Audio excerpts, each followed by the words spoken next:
3일 동안 잘 지내셨습니까? 날씨가 무더운데 모두 이만큼 건강한 모습으로 또 예배에 나오게 된 것을 하나님 앞에 감사합니다. 오늘 설교 제목은 예수님은 양의 문입니다 라는 것이에요. 예수님은 생명의 떡이다. 예수님은 세상의 빛이다. 세 번째로 예수님은 양의 문이다 라는 내용인데요. 문, 모든 건물에는 문이 있습니다. 들어가고 나오는 문이죠. 문이 열려 있기도 하고 닫혀 있기도 한 거예요. 사람이 있으면 열려 있고 사람이 없으면 닫혀 있습니다. 문이 열려 있다고 해서 아무나 함부로 들어가면 곤란하지요. 주인의 허락이 있어야 합니다. 소유의 경계를 구분하는 것이 문이죠. 건물은 용도에 맞게 지어져야 합니다. 사람이 사는 집인지, 물건을 적재하는 창고인지, 개인적인 주거 시설인지, 국가의 주요 기밀을 취급하는 집인지, 공직자가 관사로 사용하는 집인지에 따라서 출입이 엄격하게 제한될 수 있습니다. 무단으로 출입하면은 제재를 받을 수가 있습니다. 주인의 허락과 초청이 꼭 있어야 하죠. 그래서 어떤 집에 사느냐, 어떤 집에 초청받고 출입이 자유로운 사람이냐 하는 것을 보면 그 사람의 품격과 자격을 어느 정도 알 수가 있습니다. 문은 목적지가 아니에요. 문을 열고 들어가면 그 안에 살고 있는 사람을 만날 수가 있습니다. 가족들을 만날 수가 있는 거지요. 식사하고 잠을 잘 수 있고 그 사람들과 인격적인 사귐과 교제를 나눌 수가 있습니다. 문을 열고 들어가는 것은 가정으로 들어가는 것이에요. 그냥 건물 안으로 들어가는 것이 아니라 가정으로, 사람 안으로 들어가는 것이지요.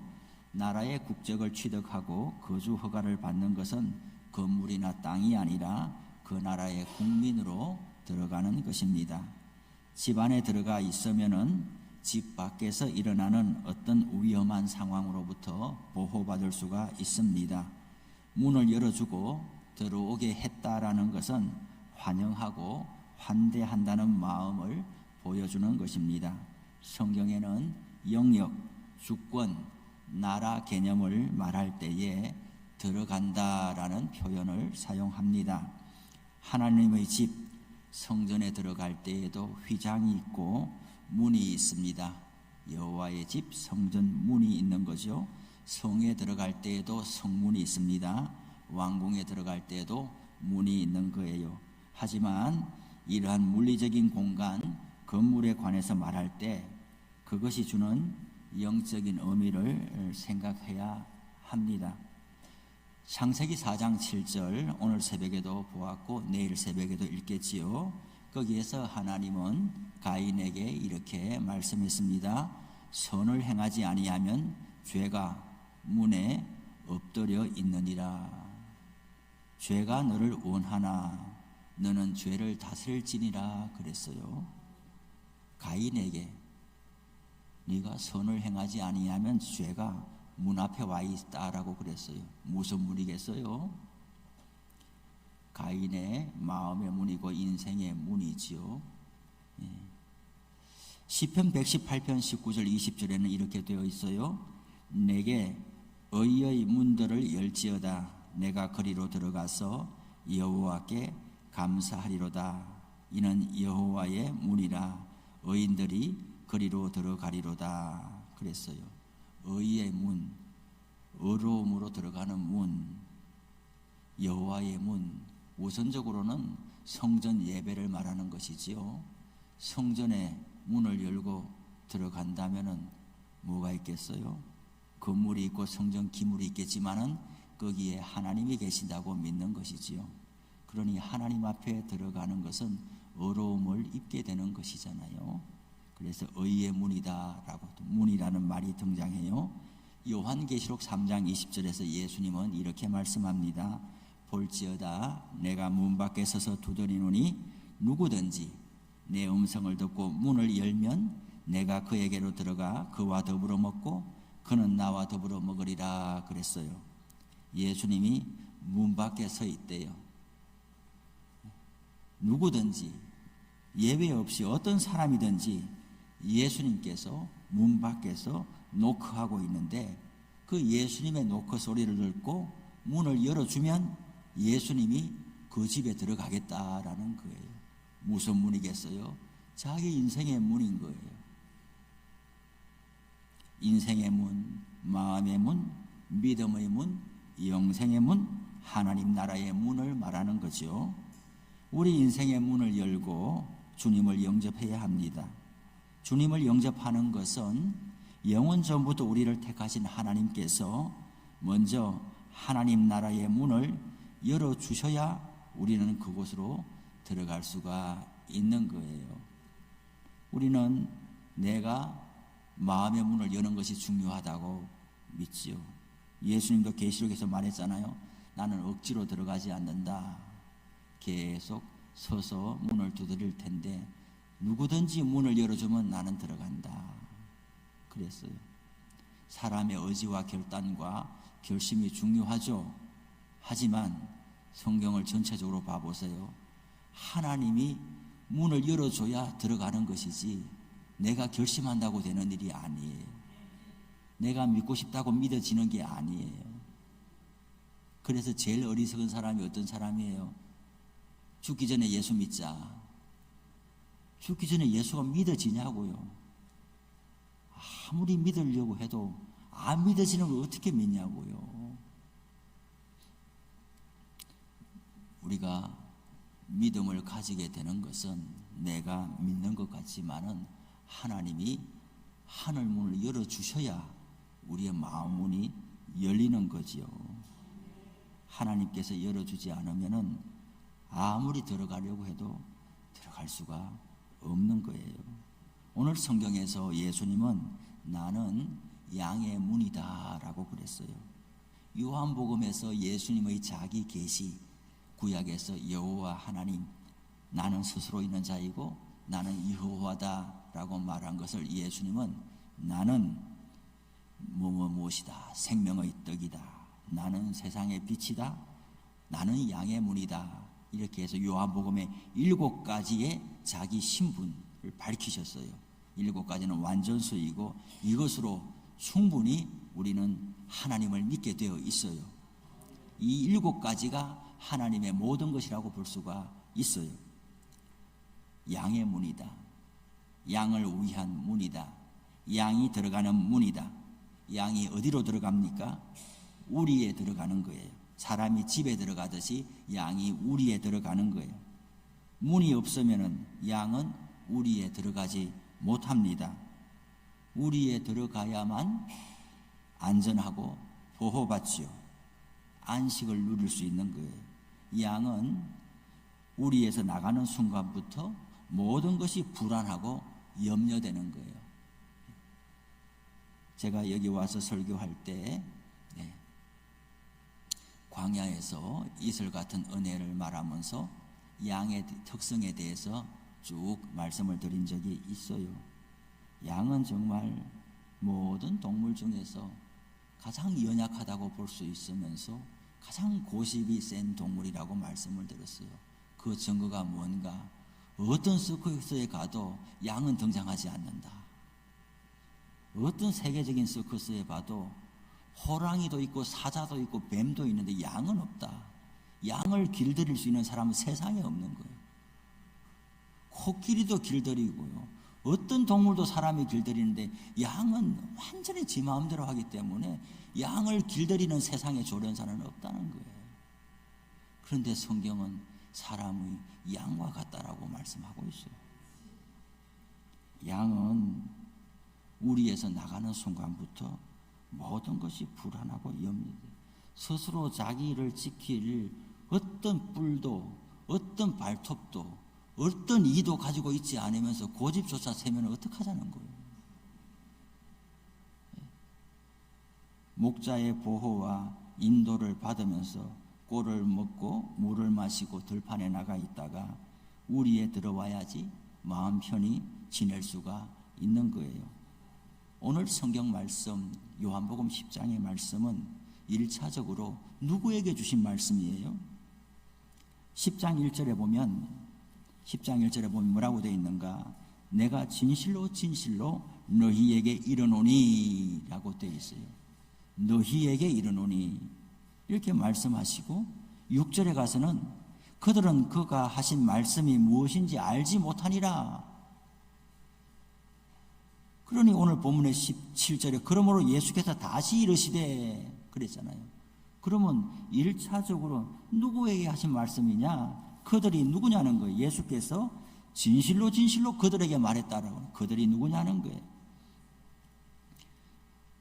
바로 앞에 있는 9장 40절에 보면 바리새인 중에 예수와 함께 있던 자들이 이 말씀을 듣고 이르되 우리도 맹인인가? 예수께서 이르시되 너희가 맹인이 되었더라면 죄가 없으려니와 본다고 하니 너희 죄가 그대로 있느니라. 그리고 내가 진실로 진실로 너희에게 이르노니 라고 했으니 너희가 누구냐? 이 바리새인들이라고 볼 수가 있는 거예요. 그럼 그 바리새인들은 어디서 왔냐? 바리새라는 것은 바리새인이잖아요. 그리스도인, 포천댁. 그러면 그게 뭔 말이에요? 아, 저 포천댁이야. 포천에서 왔던 사람이란 말이잖아요. 그런 것처럼 그리스도인이라고 하면 그리스도를 따르는 사람, 그리스도 집안에 있는 사람, 그리스도의 권속, 소속을 말해주는 거거든요. 바리새인, 이 바리새라는 말은 분리된 그런 뜻이에요. 분리된, 구별된. 그럼 무엇하고 구별된? 세상과 구별된. 성경에 보면 복음서에서 사두개인과 바리새인, 서기관들 3종 세트가 나오고 거기에 제일 우두머리로 제사장 그룹이 나와요. 사두개인이란 말은 사독의 후손이여 말이에요. 사독은 누구예요? 구약시대 때에 다윗 솔로몬 시대 때에 제사장으로 임명된 사람이에요. 사두개인은 제사장 그룹을 말하는 거예요. 성전에서 일하는 사람들. 바리새인은 레위인이 아닙니다. 사독의 후손이 아닙니다. 평신도를 말하는 거예요. 평신도인데 제사장 이상의 정결한 삶을 사는 사람이에요.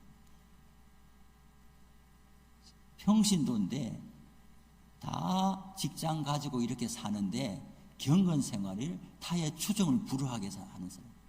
바리새인이 되고 싶다고 되는 게 아니에요. 엄격한 자격 심사를 거쳐서 예수님 당시에 세례 받을 때에 그냥 세례 주는 게 아니에요. 세례 자격이 있어요. 신앙 고백이 분명히 해야 되고 6개월 이상 훈련을 받아야 되고 전도해가지고 자기에게 신앙이 있음을 증명해야 되고 그런 거예요. 우리는 요즘에 세례 받으라고 사정해도 안 받으려고 하고 어떤 경우는 엄마가 보내서 왔어요 뭐 이렇게 하는 애들도 있고. 그런데 우리 교회가 아니라 한국 초대교회 당회록들을 보세요. 100년 이상 된 교회 그 당회록들을 보면 뭐라고 되어 있느냐? 세례 받으러 와서 세례 문답을 해가지고 몇 사람은 돌려보내고 몇 사람은 세례 주기로 허락하다. 그런 게 쓰여 있다니까요. 그리고 아무개 집사, 아무개 권사 아들의 혼례에 대해서 허락하기로 하다.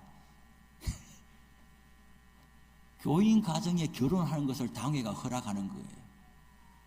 이게 뭔 일이에요? 이게 천주교 뭐 시대요? 뭔 시대요?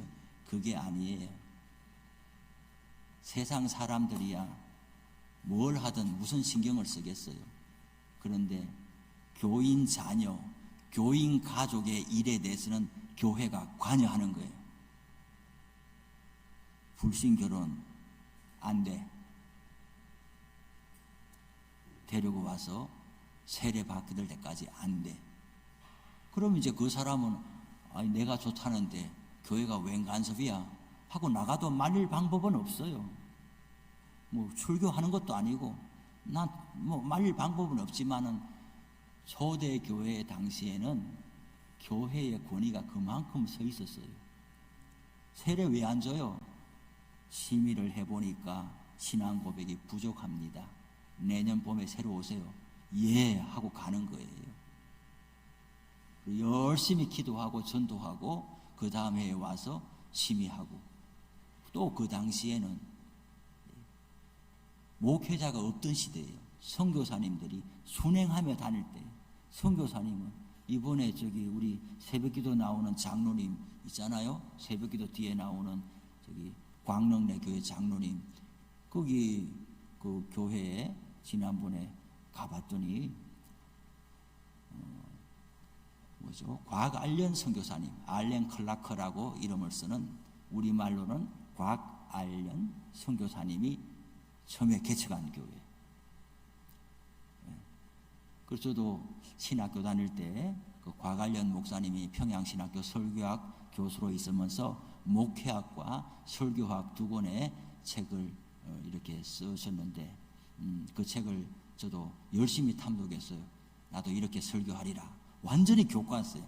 나도 이렇게 설교하리라. 나도 이렇게 목회하리라. 그 책이 80년, 90년도 더 된 책인데, 그러나 지금 읽어도 손색이 없을 정도예요. 한국인 목사들이 배출되지 않을 때니까 장로님들 중에, 신학교 안 가고 그냥 한 장로님들 중에 성도들에게 모범이 되는 사람들이 조사라는 이름으로, 목사가 아니고 조사라는 이름으로 교회를 책임지는 거예요. 설교도 하고. 그래서 성찬식은 못하는 거예요.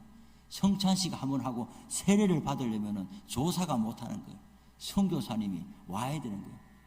순행을 가가지고 오늘은 여기, 오늘은 포천, 오늘은 연천, 이렇게 가다 보면 1년에 두세 번 올까 말까 한 거예요. 그러니 세례 받는 것이, 성찬식 하는 것이 얼마나 귀하고 어려운 일인데, 세례 받아야 성찬을 참여할 수 있는데 세례 신청했다가 명년에 한 번 더 오세요라고 하면 그 낙담함이 얼마나 크겠어요. 그래도 그때는 다 권세가 있었어요. 권세가 있었어요. 예수님 당시에 바리새인들이 분리된 자들. 그런데 예수님은 말했어요. 독사의 자식들아, 이렇게 하면서 완전히 바리새인들을, 우리말로는 점잖게 독사의 자식들아 이렇게 돼 있지만 사실 의미는 저주하는 거거든요. 너희는 소경이 소경을 인도하는 자고, 천국에 니네들도 들어가지 않고 들어가려고 하는 사람도 다 가로막는 사람이라고 예수님은 아주 엄하게 질책했어요. 그러나 사람들의 눈에 볼 때에는 이 바리새인들이 얼마나 경건한지, 분리된 사람들인지, 아이고, 사두개인들이야 성전에서 일하니까 그렇다 치자. 사도계 후손들이니까 그렇다 쳐. 그런데 우리하고 똑같이 밥 먹고, 우리하고 똑같이 직장 나가고, 우리하고 똑같이 수고하고 땀 흘리고 소위 말하는 세상 직업 가지고 있으면서 어떻게 그렇게 경건하게 살 수 있냐? 그러니 바리새인으로 칭함을 받으려면은 입회 절차가 있고 바리새인 그루에 들어가야 되는데 보통 엄격한 게 아니에요. 그리고 그들은 여기에다가 성경 구절 같은 거 넣어 다니면서 이제 꺼내가지고 읽고 하니까 보통 경건한 사람들이 아닌 거예요. 그 사람들이 바리새인이. 예수님은 그들을 보고 말했어요. 회칠한 무덤 같으니라고. 회칠한 게 뭐예요? 속에는 무덤이 있고 살이 썩어 들어가고 냄새가 회골이 가득한데 거기에다 하얗게 회를 발라놓으면 무덤이 아닌 것 같지만은 너는 썩어가는 무덤이다. 사람들한테 보여지고 사람들이 칭송하는 거하고 예수님이 보는 눈하고는 다르다는 이야기예요. 진실로 진실로 너희에게 그랬는데, 이 너희가 바리새인들인데 9장을 읽어보면 뭔 사건이 나오는 거예요? 9장에 그 유명한 실로암 사건이 나오는 거예요. 날 때부터 맹인된 사람이 있어요. 날 때부터 이 맹인된 사람을 예수님께서 보셨어요. 보고 제자들이 말했어요. 아유, 저 사람은 날 때부터 맹인됐으니까 얼마나 죄가 많길래 세상에 날 때부터 맹인이냐? 저 사람이 죄가 있느냐? 그럼 언제 죄를 지었냐? 저 사람이 엄마 뱃속에서 죄를 지었냐? 그거는 불가능하다. 그러면 그 부모가 죄를 지었느냐? 뭐냐? 그 당시에 사람들은 우리가 욥기에서 보는 것처럼 구약에는 죄가 있으면 하나님의 심판이 오고, 그리고 하나님께 순종하면 축복을 받고, 이게 신명기와 레위기에 나와 있는 복과 저주의 말씀 아니겠어요? 인과 응보의 신앙을 가지고 있던 사람들이 욥기서에 보면 친구들을 다 하나님이 꾸짖잖아요. 이 바리새인들이 이제 그런 생각을 가지고 있었고, 유대인 예수님의 제자도 마찬가지였어요. 그런 게 아니다, 그런 게 아니야, 그런 게 아니야. 저가 저를 범한 것도 제 부모가 저를 범한 것도 아니고, 저를 통하여 하나님의 영광을 받으시기 위함이다. 그렇게 하시면서 예수님께서 진흙을 일겨가지고 바르고 실로암 못에 가서 씻으라 그랬어요. 이 사람이 그대로 순종하고 갔다가 돌아왔는데 밝은 눈으로 왔단 말이죠. 그런데 성경에 보면, 9장에 보면 이 사람이 치유된 날이 안식일인 거예요. 복음서를 보세요. 거의 대부분 예수님이 안식일에 일을 하시는 거예요.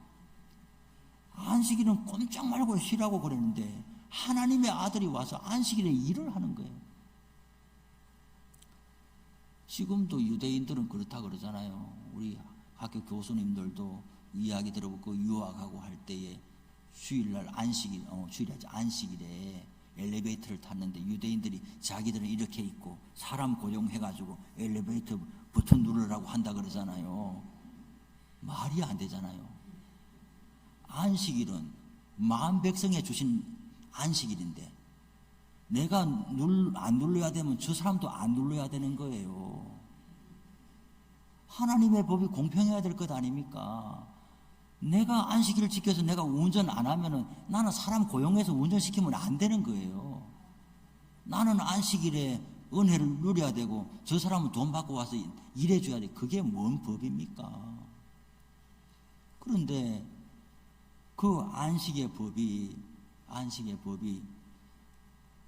출애굽기와 민수기에 보면 해석이 두 가지가 있는데, 애굽에서 구원하여 낸 날이니까 출애굽한 것을 기념하여서 너도 애굽에서 종살이를 해봤으니까 네가 자유의 몸이 되었다고 해서 사람을 함부로 하지 마라.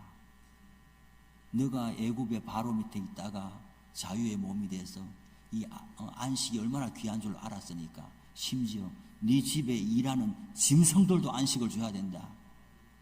출애굽기의 법은 그래. 신명기로 넘어가면 뭐라고 나와요? 하나님의 창조를 말하면서 하나님께서 7일째 안식하셨으니까 너도 안식해라.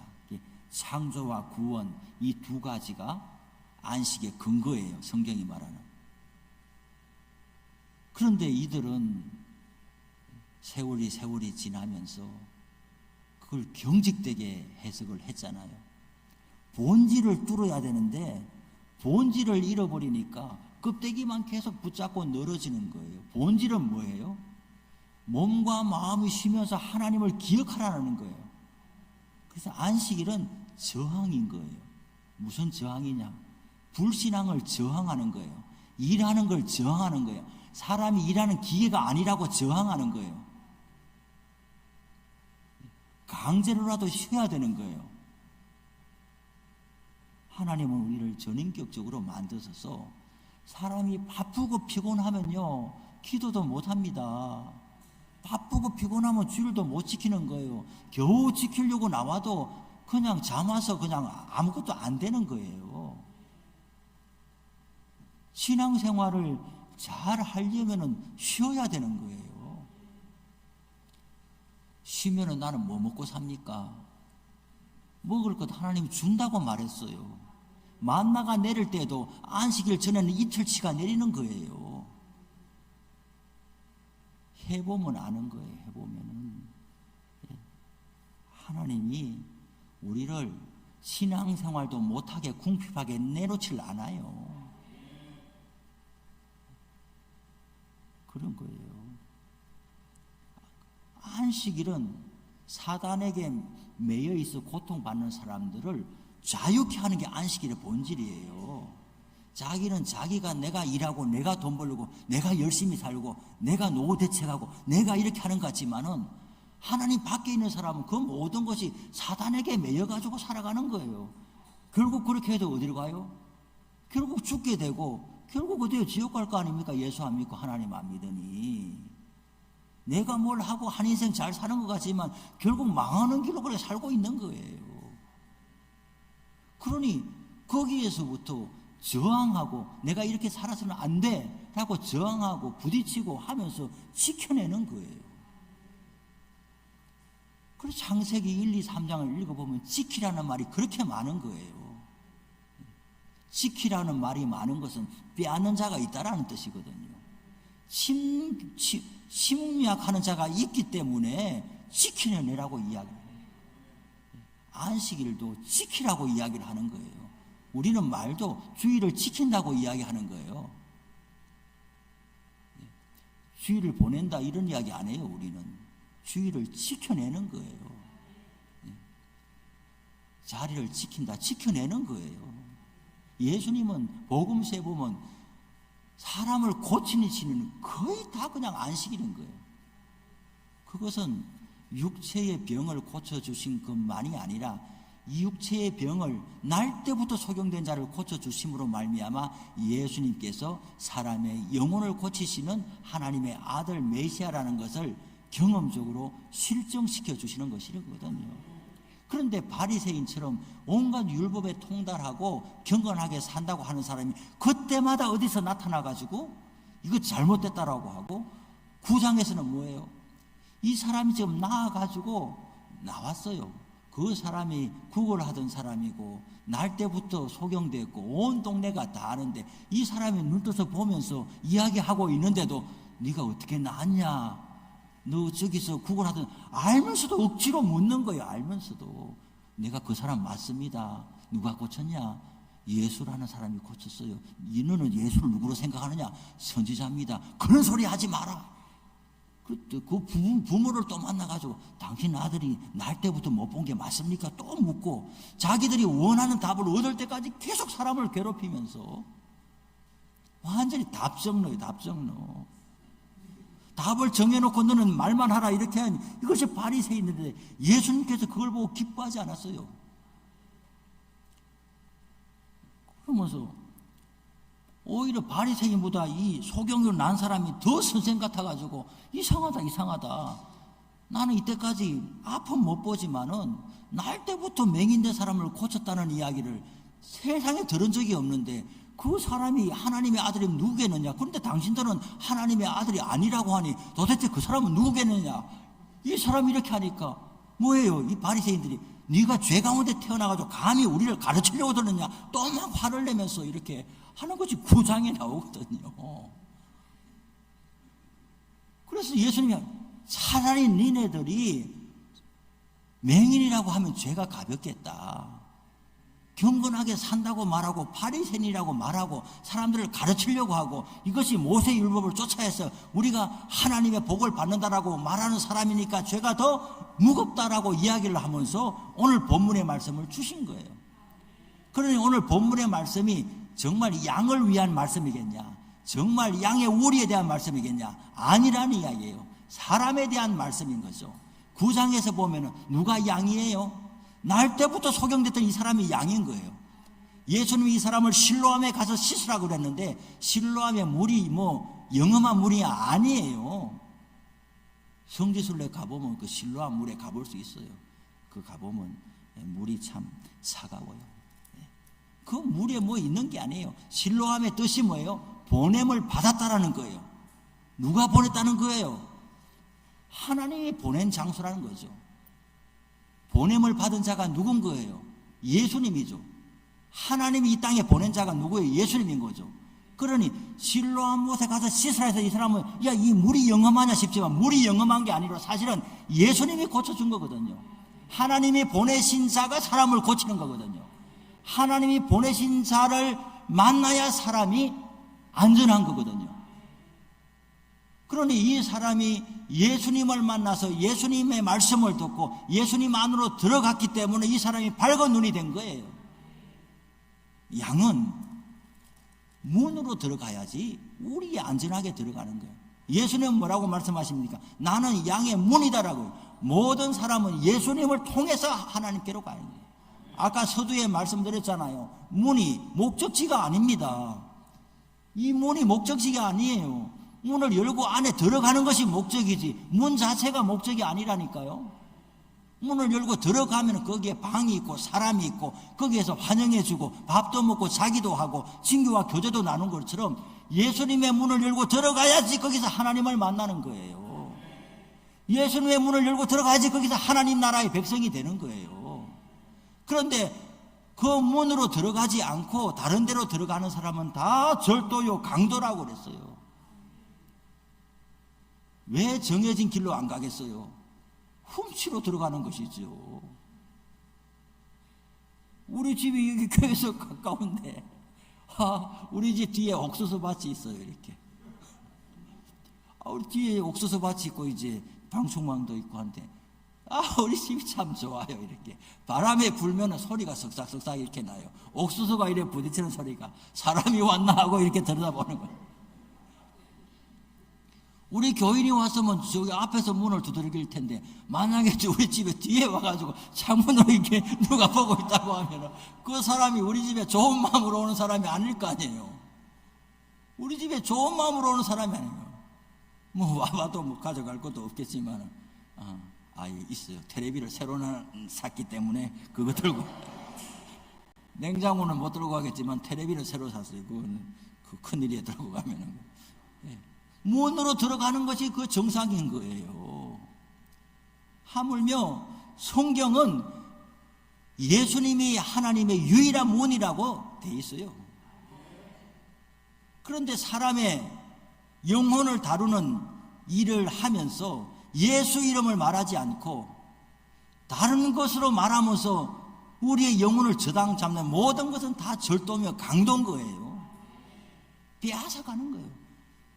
다 빼앗아가는 거예요. 신천지도 그렇고 하나님의 교회도 그렇고 문선명이가 죽었지만 문선명도 그렇고 JMS 정명석 감옥에 가 있지만 아직도 그 붙어 있잖아요. 뭐 이재록이 죽었지만 그 사람들 아직도 그 붙어 있고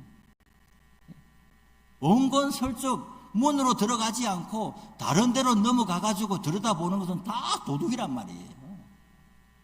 바리새인들도 도둑인 거죠.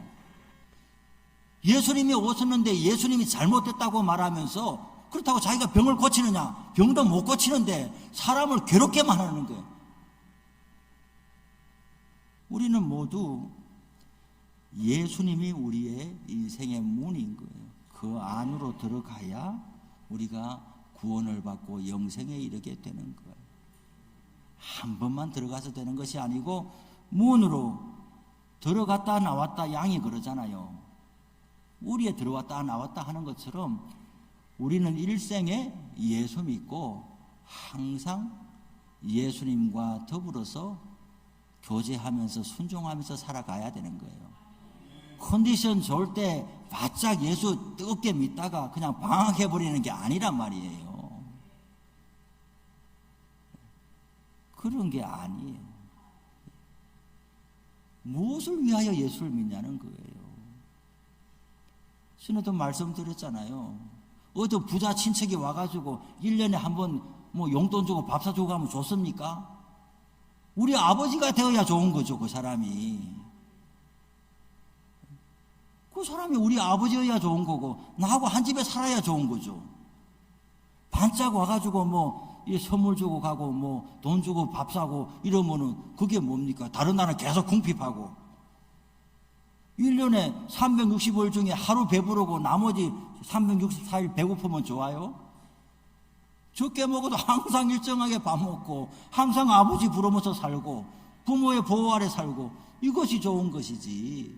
신앙생활도 예수 믿고 나서 항상 일정하게 살아요. 그래서 예수님 말했잖아요. 들어가며 나오며 꼴을 얻는다 그랬잖아요. 예수님은 항상 우리를 돌보는 거예요. 우리가 원하는 대로 그때그때마다 오냐 하지는 않지만은 항상 우리를 책임져 주시는 분이에요. 생각해 보세요. 돈을 구하는데 돈을 안 주실 때가 있지만은 다른 걸로는 또 주시는 거예요. 여기에만 사람이 초점이 가 있으니까 돈 안 준다고 서운하다고 말하지만은 건강 주셨잖아요. 가족들 화목하게 해주셨잖아요. 일도 주시고 직장도 주시고 교회도 주시고 좋은 교회 만나게 하시고, 그런 거는 하나도 생각지 않고 이거에만 해가지고 이거 없다고 막 그러면서 방학하고 버리고 막 이렇게 하면 안 되는 거예요. 방학도 조금 하고 말아야지 길을 잃어버릴 정도로 길게 방학하면 안 되는 거죠. 들어가며 나오며 꼴을 얻는, 예수님은 양의 문이면서도 또 앞에 보니까 예수님은 목자이기도 해요. 예수님은 우리의 제사장이 되시면서도 제물이 되시잖아요. 예수님은 왕이면서 선지자면서 제사장이면서, 예수님은 한 몸의 모든 직분을 다 감당하고 있는 것처럼 예수님은 양의 문이 되시면서 또 양의 목자가 되시는 거예요. 예수님이 하시는 목자의 이름 뭐냐?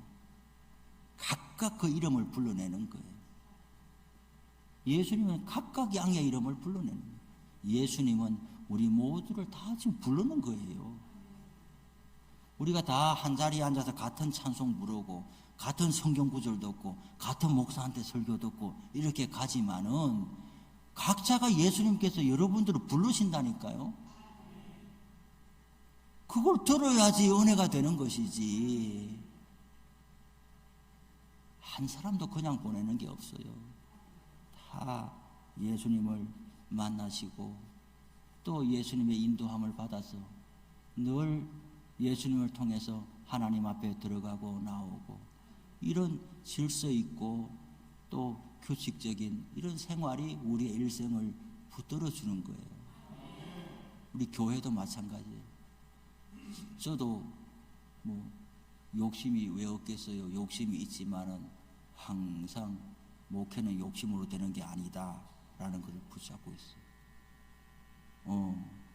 서라면 서고 앉으라면 앉고 뛰라면 뛰고, 뭐 주님의 때에 발맞추고 가다가 다 됐다 그러면 졸업하는 것이지, 제가 하나님을 어떻게 움직입니까? 그래서 저는 오늘 종일토록 그런 마음이 들었어요. 설교도 준비하고 예배도 기다리는, 하나님은 다 준비됐다.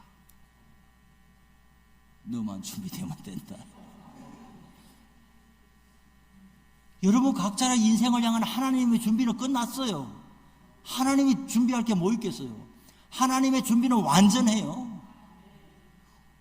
우리 각자가 준비될 것만 준비되면 되는 거예요. 교회도 마찬가지예요.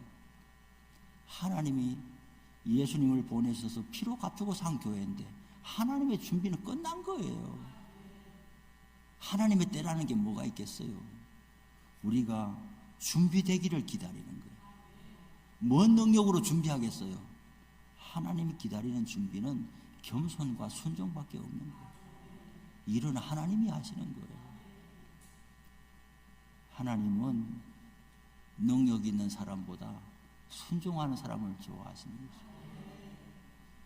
이 모든 일을 다 하고 나서도 마땅히 할 일을 한 것뿐입니다 라고 내려놓는 사람이 하나님께 인정받는 사람인 거예요. 우리는 이러한 마음이 일생 변치 않기를 항상 조심해야 되는 거예요. 저와 같은 목회자는 이제 단임 목회를 시작할 때 이런 마음 내려놓을 때도 그런 마음으로 내려놓도록 일정하게 가도록 늘 단련하고 기도해야 돼요. 여러분 각자의 인생도 마찬가지예요. 뭔가 많이 쥐고 이룬 것 같지만은 하나님이 주신 것 가지고 누리다가 가는데, 일정한 마음으로 하나님께서 내 인생을 통해서 하시고자 하는 일이 뭡니까? 그런 걸 물어가면서 하나님의 뜻을 구하는 것이죠. 이 말씀이 우리에게 은혜가 되시고 양의 문으로 출입하여 들어가며 나오며 꼴을 얻고 생명을 얻고 더 풍성히 얻는 저와 여러분 되시기를 바랍니다. 우리 기도합시다. 다 같이 주여 한번 부르시고 오늘 말씀을 생각하면서 또 우리 교회를 위하여서 또 수혜당한 이웃들을 위하여서 나라와 민족을 위하여서 각자 기도하시겠습니다. 주여 한번 크게 부르시겠습니다. 주여!